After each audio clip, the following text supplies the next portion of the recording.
So welcome everyone. This is Arrowhead Biweekly, and we have a feature presentation today by Alex Chiquito. Alex, the floor is yours. Thank you. So this presentation was given in Nordic APIs conference, but I share it to you today. It's titled From Data Breaches to Data Breaches, Understanding API Security.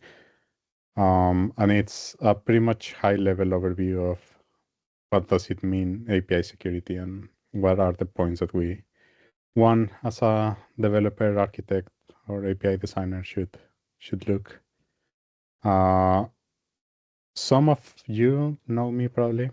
I'm Alex Chiquito from Mexico. Been living in Sweden 6 years now.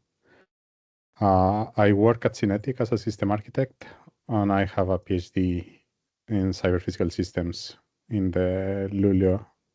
I live in Luleå, by the Luleå University. And my PhD was focused on authorization mechanisms in service-oriented architectures, specifically working in the Arrowhead project since the beginning. And I love music and games. But our path in the digital transformation tends to go away from monoliths. And this means that we're going from one big system into many smaller independent components. But these components need to talk between each other to work as a whole and perform a task and achieve their goal. And we use APIs to enable this. And these bridges of information that help us make this goal.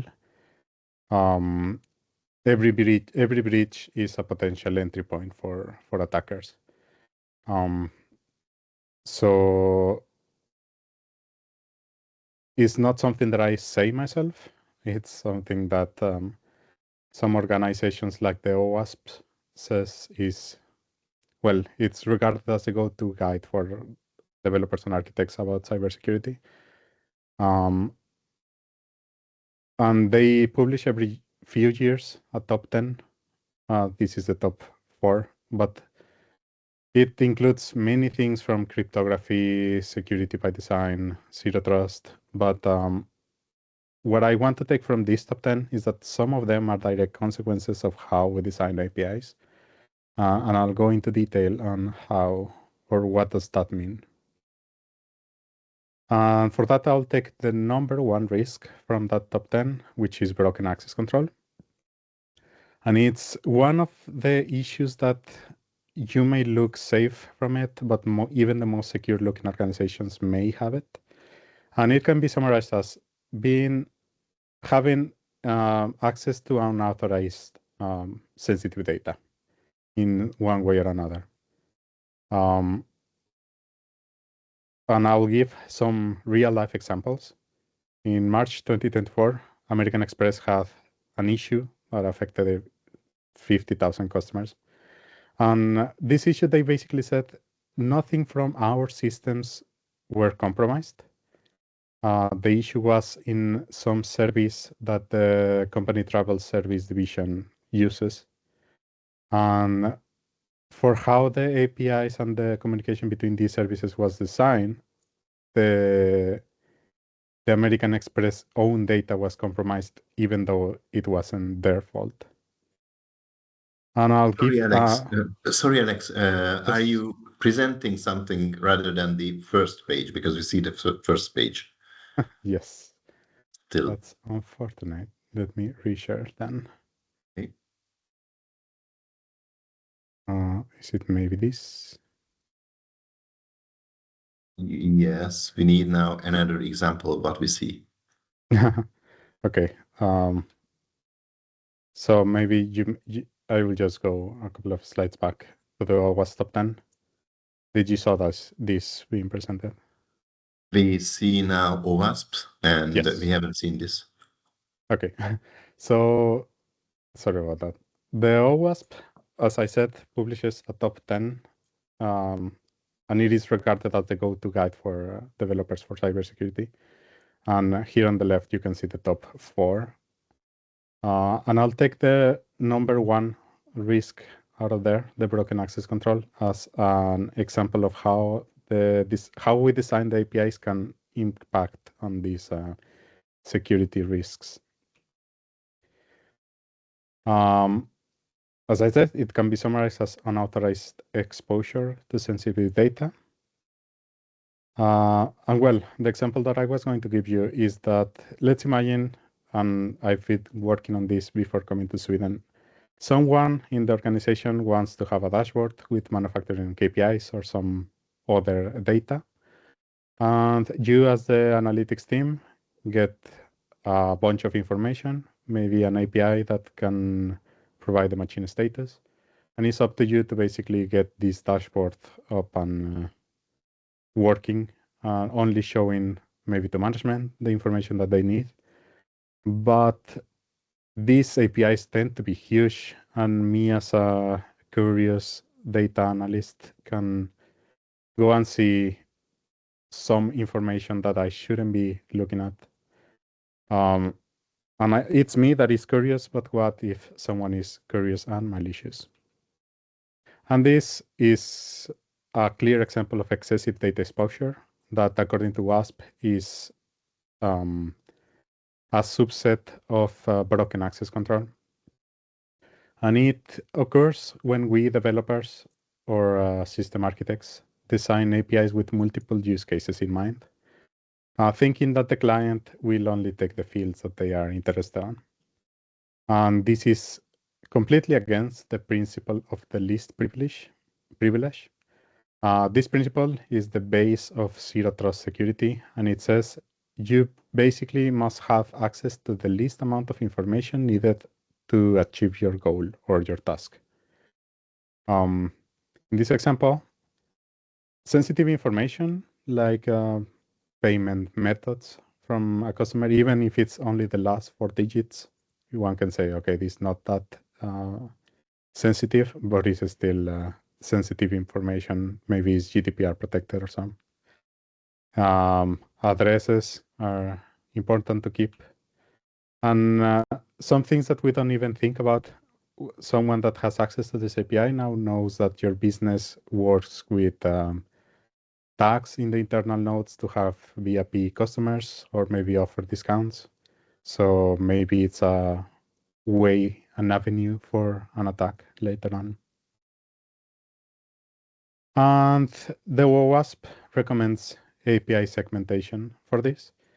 Sometimes we as architects have a bit of a reserve or doing so many endpoints, but having specific endpoints for the specific tasks help towards the least privilege principle. So you can have going left, right, a public profile API for general display of information. You can have one specific for loyalty programs, one specific for payment details, and so on. The issue here now is that you have, instead of one big API that is kind of easy to control access to, you have now 3, 4, 10 different endpoints that ideally you want to control access to individually. And it's there when you ask yourself, who can access what and when? And an easy analogy is, where do you read the badge when entering an office building? At least in my office, we read it at the front door, which means that if I scan the badge at my front door, I have entry granted to my office. I can see which documents were left in the copy machine. I can take some coffee. I can go to the bathroom and so on. But what if someone tailgates behind me and enters with the same... yeah, I basically open the door for them. What could go wrong? This principle is, someone called it. It's called the moat and castle principle or paradigm. And it means your security, your systems are basically a castle surrounded by a moat. where these modes are your firewalls, your perimeter defenses, VPNs, etc. But once you are inside the castle walls, you are assumed to be trusted. And this is actually a security principle that is used in some places. So with what I've just said, you can imagine what could go wrong. And now we think on zero trust security, where instead everyone is a potential threat. The logo or motto for this principle is never trust, always verify. Imagine it as you scan your badge at the door and you get assigned a private investigator that is breathing in your back. And when you're going for coffee, he asks you, do you have access to coffee? Yes or no? Okay, you can take some or not. So each and every access must be continuously validated and monitoring.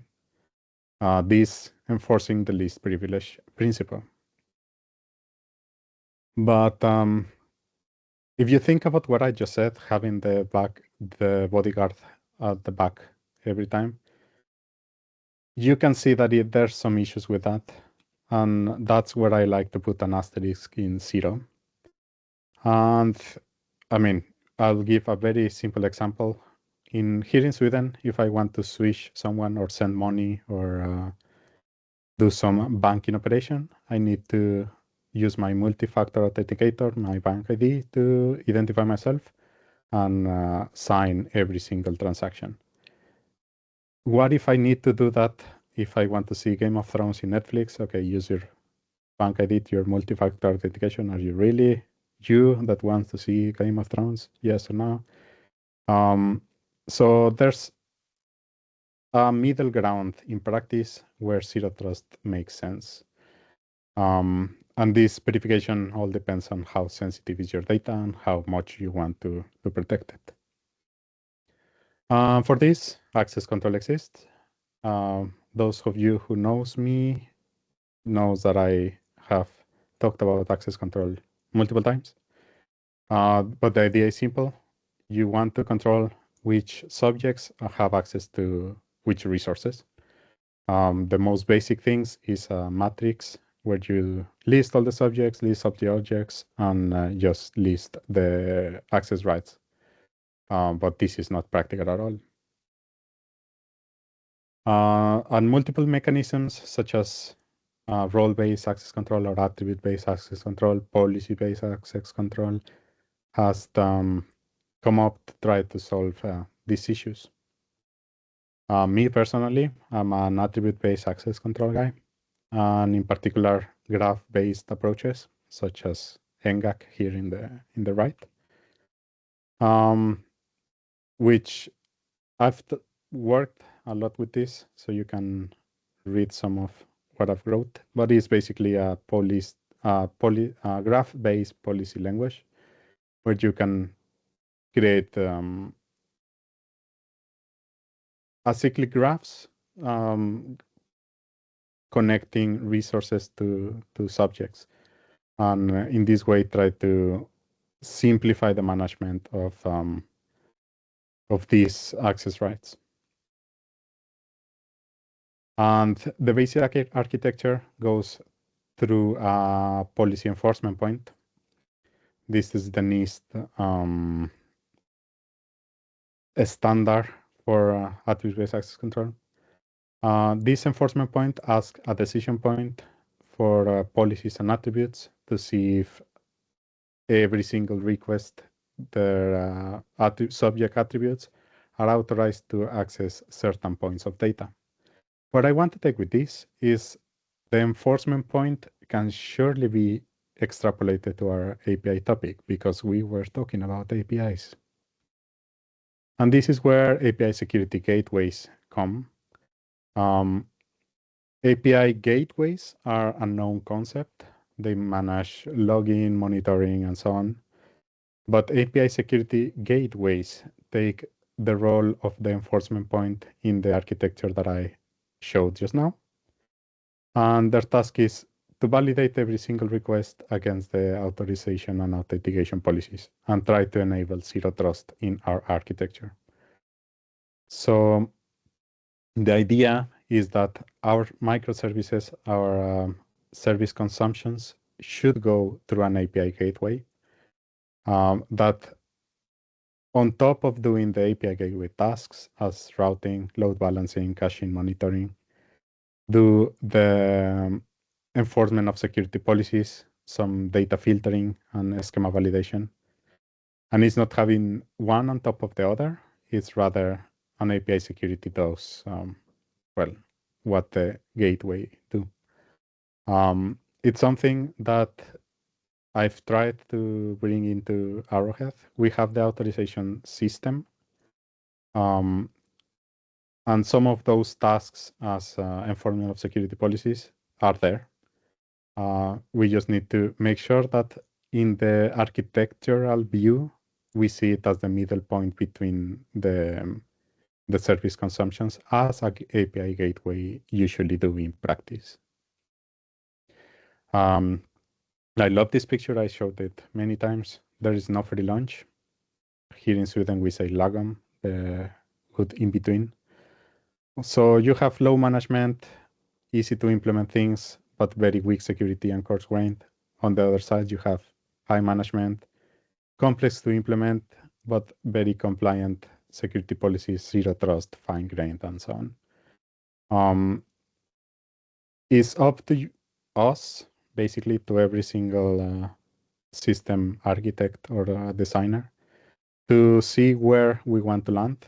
If we are talking about bank data, then sorry, but we need high management overhead, maybe. If we are talking about our next Netflix movies, maybe we can relax that a bit. But it's a trade-off. There is no free lunch. And just to finish this presentation, the cybersecurity is not that simple. I've only talked about authentication and authorization, but there's pretty much a lot of more areas in this topic that it would be an entire seminar if I go through all. Just note that a lot of these real challenges come when we start designing our services. So rethinking or giving a bit more thought, a bit more thinking power on how we design the APIs, we can try to make systems that are resilient by design, safe by design, and try to stay as zero trust as possible. And remember, perfect security doesn't exist, not while people have passwords in their monitor in a post-it, but fixing broken access control is a step in the right direction. So that was it for me. Thank you. I'm open for questions. Thank you very much, Alex. Very nice presentation. I stopped recording.